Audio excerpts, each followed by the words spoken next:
¿Cómo está? Eh? Hola amigos, bienvenidos. Hey guys, welcome to the channel. Thank you for tuning in. Hey, it's another beautiful day. I want to say buenos dias, buenas tardes, y buenas noches. Hey, if you are new to the channel, hey, we try to bring positivity, we try to bring some information, and we just like to have a good time. So welcome to the channel.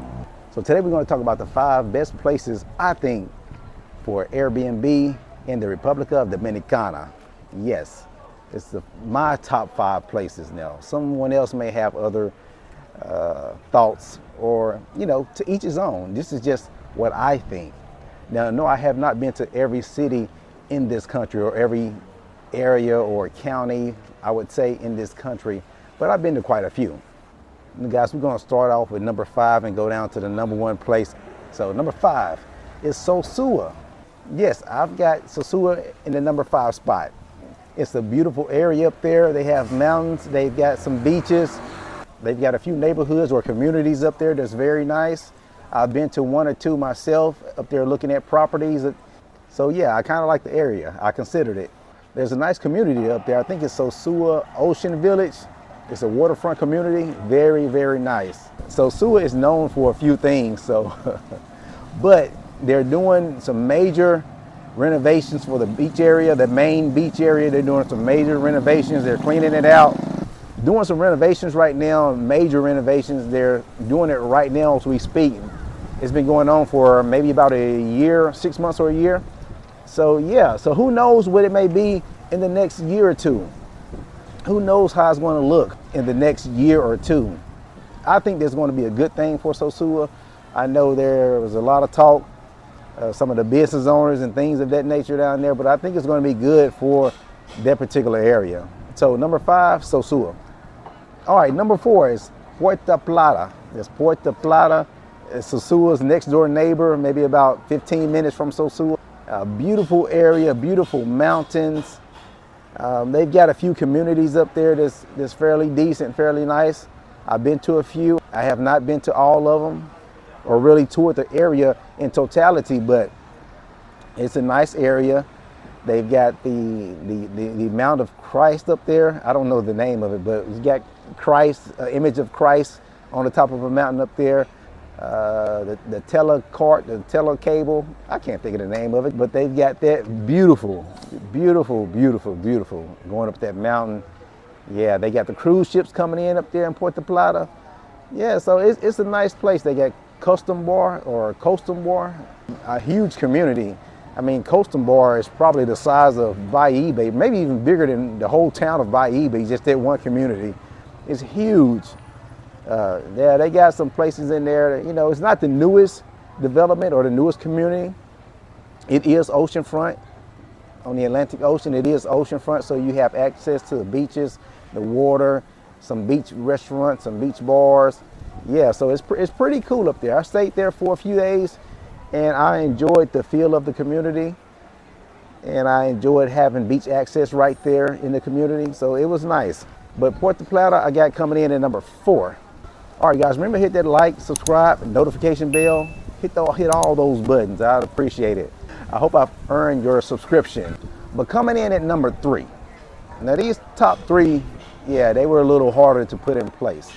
Now, they've got some other places in the country that I didn't mention that's not on this top 5, of course. You got Santiago, you got Santo Domingo, you got Barahona, Jarabacoa, and some other places.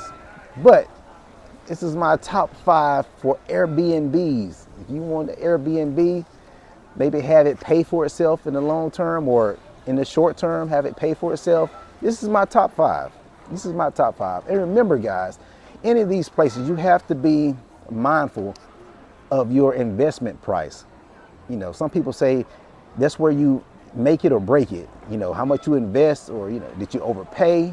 So take these 5 areas with a grain of salt and information that you got to make a wise choice in how you purchase that particular property, how much you pay for it, and the associated fees.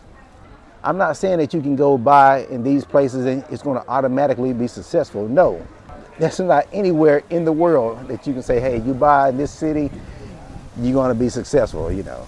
No, That's not the case. So keep that in mind. But number 3, Los Terrenos. Yes, got Los Terrenos coming in at number 3.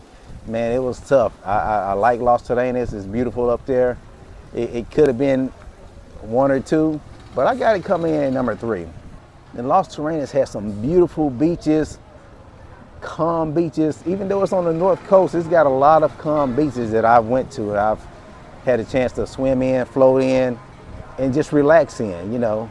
Very calm, shallow, good for family and kids, older people. It's good for everyone. So Los Terrenos is beautiful, mountains, beautiful. It's got a hospital right in the city. I've passed by it a few times when I was up there, and it looks very decent. It looks very nice. And with Los Terrenos, you're right there on the Samana Peninsula, so you can go over to Samana. You can go to different places on that side that's very different from the rest of the DR.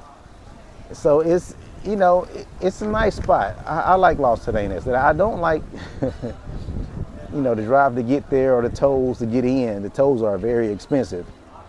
And the one thing holding Los Terrenos back to me is the lack of a major airport within like an hour. You know, you want somewhere that you can come in, you can find a nice price on a ticket to get in and out of that particular place. Now, if you got a lot of money, then that's different, because they do have an airport near Los Terrenos. But there's not a lot of flights going in and out, like from the States and things of that nature. So it's going to make it a little bit more difficult to get that ticket, or a little bit more pricey to get that ticket. But if you're mega wealthy, Los Terrenos might be number 1 on your list.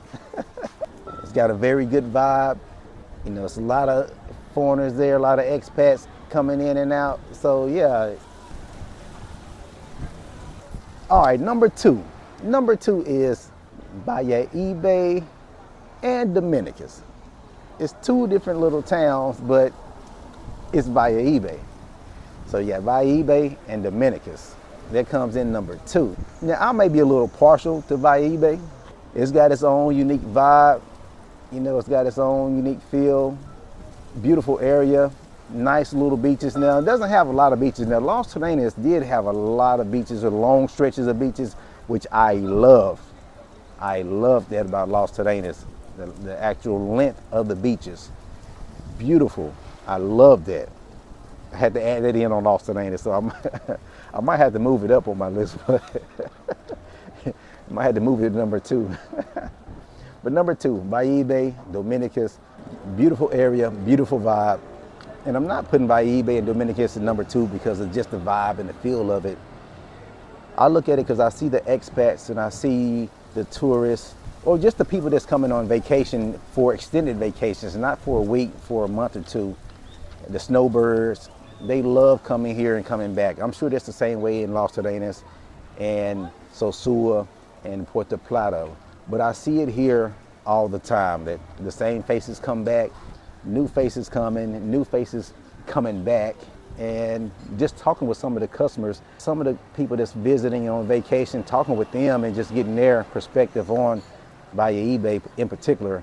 And also AIRBNB, 45 minutes from PUJ. Yes, 45 minutes from PUJ. And PUJ is the busiest airport in the country. I find the best flight deals in PUJ, so it makes sense. Even though there's an airport in La Romana, which the airport from where I'm at right now is less than 20 minutes to get to La Romana's airport, but there's not a lot of flights going in and out. Now, they do have everyday flights, but they're going to different places and not really to the States. But AIRBNB, 45 minutes from the house to PUJ. Yeah, I've got AIRBNB at number 2. Number 1, the number 1 place I feel to have an Airbnb in the DR, in the República Dominicana, is Punta Cana. Yes, Punta Cana. Yeah, you know what? It was a little tough. The list was a little tough, but I had to take a look at everything. Now, for one thing, you got the PUJ right there. Easy access to get to Babado, 15 minutes from the airport. Punta Cana, 10 minutes. Cap Cana, 5 minutes. It's got the major airport. Everybody knows Punta Cana.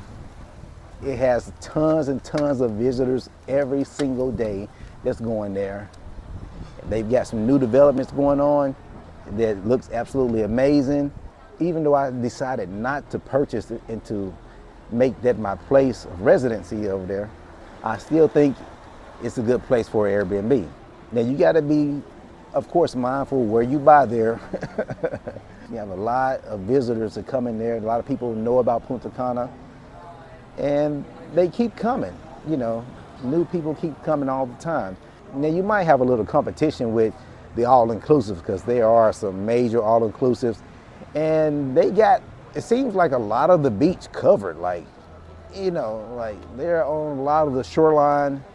So, you know, you have that. But they got some nice places in Punta Cana, nice areas. You got to be strategic. You got to be mindful of where you purchase. So you got El Cortecito, Los Corrales in the same area over there, but walking distance to the beach. And that is key. That is key, because a lot of people are not renting cars. If they can get to their Airbnb and they can walk to restaurants, they can walk to shops, stores, to the beach, go back to the house, swim in the pool, you know what? That makes for a great trip. That'll make for a great trip. And you also have White Sands, the White Sands community. It's an oceanfront community that you can go straight from your condo. You don't have to go through any hotels. You don't have to go down in the streets. You can just go through the community, and you're right there on the ocean. And the ocean there is absolutely beautiful. You also got Cocatao. Cocatao, a beautiful community. It's not oceanfront, but it's near the ocean. I think you might have access through one of the all-inclusives that you may have to pay to get in a little bit, but you have access to their amenities. But Cocatao is a beautiful community. A lot of expats out there, a lot of foreigners. And yeah, it's nice. It's nice. So Punta Cana comes in at number one. I would advise anyone to find a place that you like, that you feel like this is it, that you want to keep coming back here. Because if you plan on staying there some time of the year, half the year, a few months out of the year, you're going to want to go to a place that you like. So if you love Los Terrenos, if you love Sosua, if you love Puerto Plata, if you love AIRBNB, if you love Punta Cana, then go to those places. You know, invest in those places. Find you a place that works for you. Yes. But if you don't like Punta Cana, don't get an Airbnb there. You know, it only makes sense, you know. So that's what I would say. Find a place that you like, that you love to go, and you can see some type of return on your investment, some type of rental market there, and that may be for you. Maybe you need to look into it, take your time. Well, yeah, my top 5, Sosua, Puerto Plata, Los Terrenos, AIRBNB, and Punta Cana coming in at number 1. So guys, that's it. Thank you for watching. Remember to watch out for coconuts. Peace.